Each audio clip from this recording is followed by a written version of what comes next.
Assalamualaikum warahmatullahi wabarakatuh. Shalom, Om Swastiastu, Namo Buddhaya, salam kebajikan dan salam sejahtera bagi kita semua. Perkenalkan, nama saya Dimas Ramadan dengan NIM 14056240087 dari program studi pendidikan sosiologi.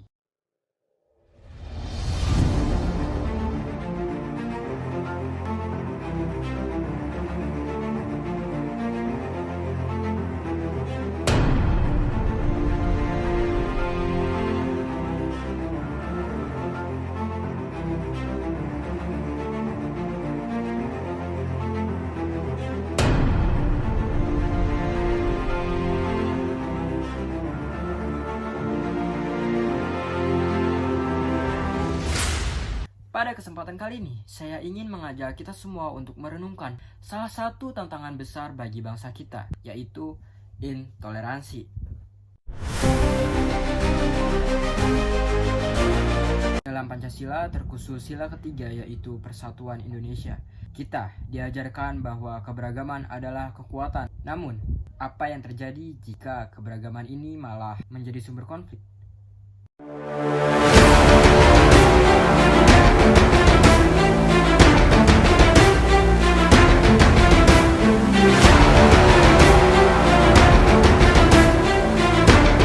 Kasus-kasus intoleransi yang terjadi di Indonesia menunjukkan bahwa masih ada pekerjaan besar yang perlu kita benahi dan kita selesaikan bersama-sama. Nah, salah satu kasus intoleransi yang ingin saya angkat terjadi di wilayah Bogor, Jawa Barat pada tahun 2023.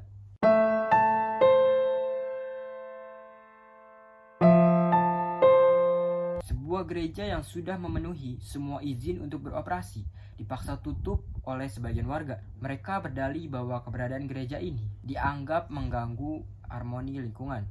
Padahal jemaat gereja tersebut hanya ingin beribadah dengan damai. Kasus seperti ini sayangnya bukan hal baru, teman-teman.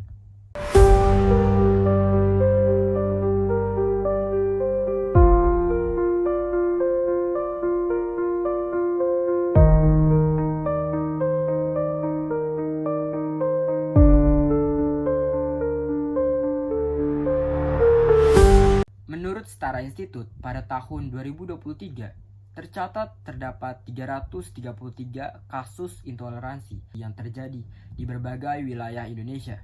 Lalu, sebagian besar kasus ini terjadi di wilayah urban, tempat yang seharusnya lebih terbuka terhadap keberagaman.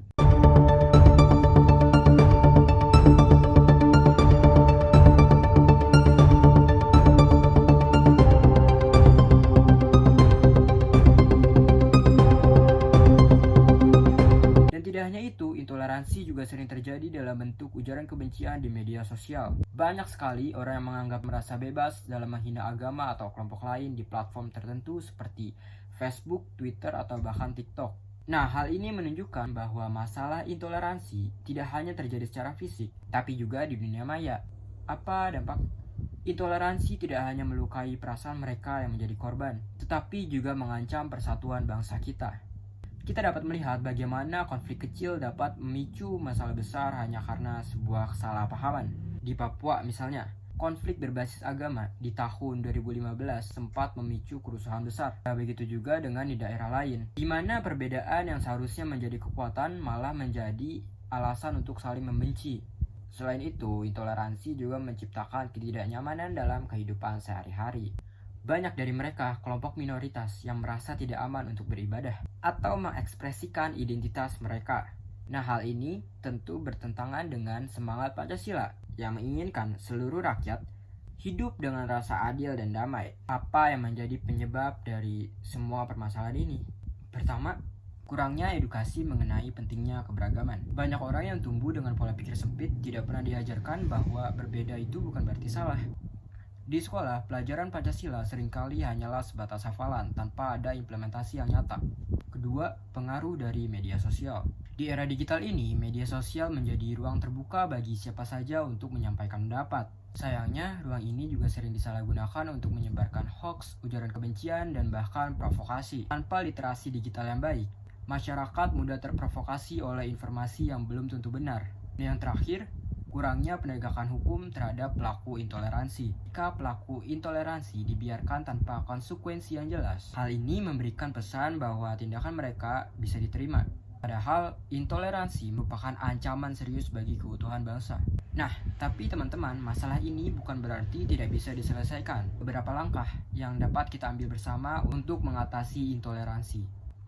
Yang pertama, melalui pendidikan. Jika sejak kecil kita diajarkan untuk menghargai perbedaan, dan program seperti sekolah toleransi yang mengajarkan anak-anak nilai keberagaman dapat menjadi solusi jangka panjang. Dan yang kedua, pemerintah perlu memperkuat regulasi terhadap ujaran kebencian dan hoax di media sosial. Platform digital harus lebih bertanggung jawab dalam memfilter konten yang memicu konflik.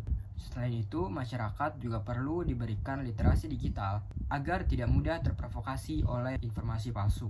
Dan yang terakhir, kita perlu memperbanyak dialog antar agama atau bahkan antar budaya. Dengan saling berbicara dan memahami, banyak konflik bisa dicegah. Tokoh agama dan masyarakat punya peran besar dalam menciptakan ruang-ruang yang damai.